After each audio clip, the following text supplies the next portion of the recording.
Welcome back to the course of international business. What I'm going to talk in this particular session is about the different topics which are covered under the course of international business. And the first topic which we cover under international business is what I call it a globalization.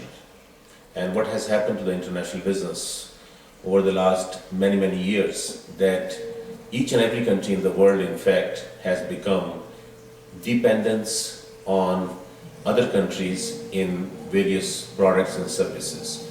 So it is the matter of interdependence between the nations. Of course, previously, as I mentioned, that the basic definition of international business is that any business transactions between two countries. But at the same time, when we look at the globalization, then we have to understand the various levels of international business. Like the first level, as I mentioned before, is international business. Then in the international business is exporting. And then what happened is that, like, once the companies, they get some kind of experience in exporting, then they try to set up their sales offices in a foreign country. And then the third level is establishing a joint venture with like a country's, any organization. And the fourth level is which is called is foreign direct investments. That means that, like, setting up a wholly owned subsidiary in a given country. It could be a manufacturing, it could be a production, it could be a sales office or whatsoever. But what has happened, in fact, over the period of time is that under that production area, now the broader countries and the broader global aspect have been taken over. And what is happening today is that, like, if a product is manufactured, for example, in the United States, 80% components are manufactured in 20 different countries. And the same thing is happening in Europe, and the same thing is happening in Asia as well.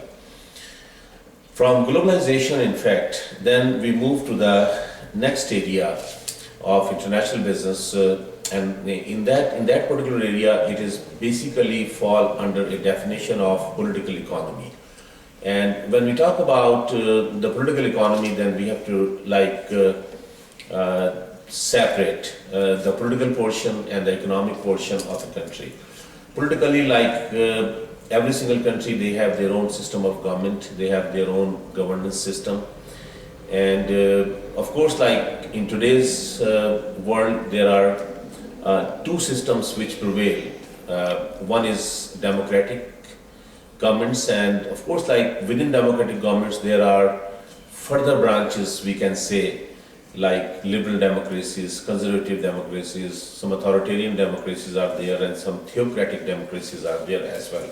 But on the other side, there are some authoritarian system. And the system, of course, which has prevailed in China.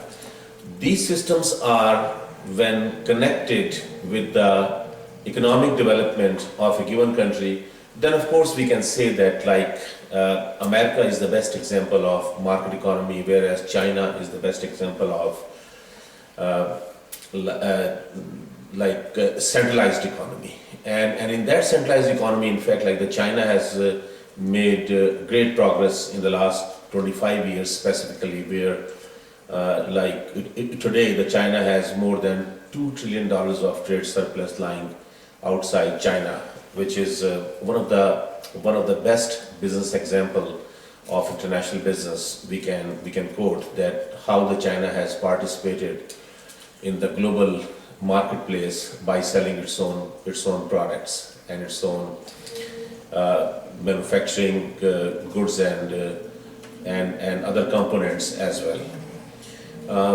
Within that economic era, yes, of course, by definition we can say that there are three basic parts of economies. The first is a market economy, which is just like a US, the free enterprise, 100% means of production are in private sector's hand. Then on the opposite of is centralized economy, which is like China and Cuba and some other communist or ex-communist countries has been that way, where, like, the 100% means of production has been in the hands of government. But the most prevailing part of economy in the area of international business has been mixed economy. And when we talk about the mixed economy, majority, or I would say a significant majority of the countries of the world, in fact, they have adopted that mixed economic system where some means of production are in the hands of the government, like airlines, heavy transportation, heavy telecommunication, and major means of basic human needs product, food services, and all these areas, they are in the hands of private sector. Europe is one of the best examples. Many Asian countries are one of the best examples where like the airlines, railroads, telecommunications are controlled and managed by the governments, whereas the food processing and other areas of economy, they are very much run by the private sector. Linked with the political economy, there is another area which we talk about, and that is like the legal system. Every single country, they have two basic legal system, and one legal system is of course like the common law, and then the civil law. So this is everybody knows about these two legal system, but some countries of course like they have adopted very few countries, I would say, theocratic law. And at the same time, when it comes to the business portion, then we can talk about that, yes, within those legal systems, there are some contract laws, and then there are some laws which fall under the United Nations Charter.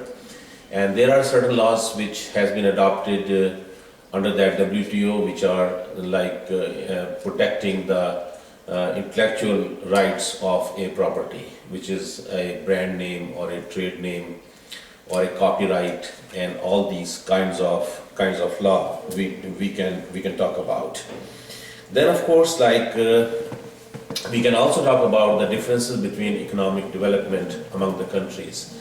When we talk about the economic development among the countries, then of course, like we can say that there are multiple factors. The first basic factors, of course, in every economy is its GDP, gross domestic product, and GNP, gross national product. GDP is very much domestic, whereas the moment you add international, then it becomes GNP. Then, of course, GNI, gross national income, also.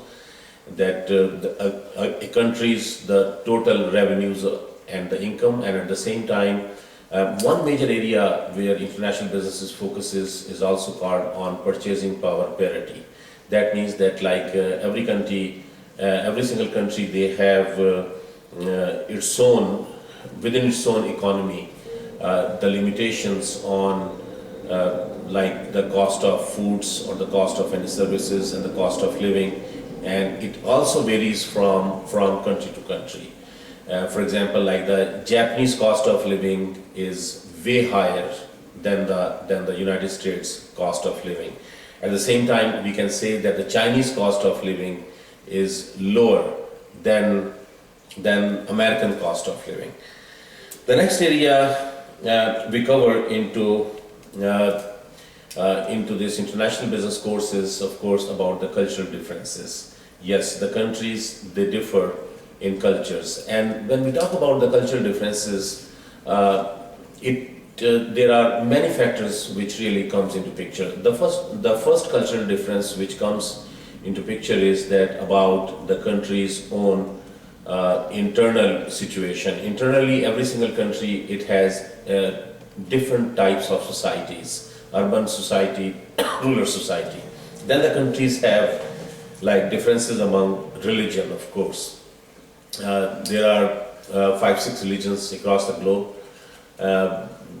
Christianity is the largest religion, and then the next large religion is Islam, then Hinduism, then Buddhism, Shintoism, Judaism. So every single country in the world, in fact, it has adopted or it follows some form or some kind of a religious belief or a religious theory. Of course, like there are certain multiple sects which are practiced within African continent, within Asian continent, and many times, in fact, we may not know all those things. But the major religions, of course, are which I have mentioned, and the practice of those religions, in fact, are very much culturally dominated by a given continent or by a given country. But of course, like the religious values across the board may be the same.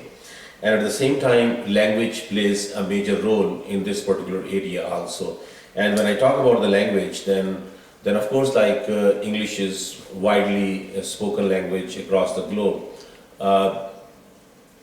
Within the business world, like I'm not talking about that like English as a mother language or something like that. Of course, like the largest language is Mandarin Chinese, and then of course like Hindi is another language which is understood, and Urdu as well in the Indian subcontinent, where most of the people of that subcontinent, which is approximately 1.3 to 1.5 billion population, they understand that language also. But of course, like certain languages which has dominated the international business field, there are two major languages are English and French, but of course, like over a period of time now, Chinese, Arabic, and I would say that to some extent Spanish is also like making its place in the area of international business. The next topic we cover after that is dealing with ethics in the area of international business. When we talk about the ethics, in fact, ethics has like three dimensions. The first dimension of ethics is a personal ethic, that how ethical we are, and it depends, it varies from international manager to international manager, or I would say from one executive or one employee to the other employee on the personal level. Then the next ethical issue comes in that what are the organization's policies on these ethical issues, and the third area is that are the governments are ethical in this area.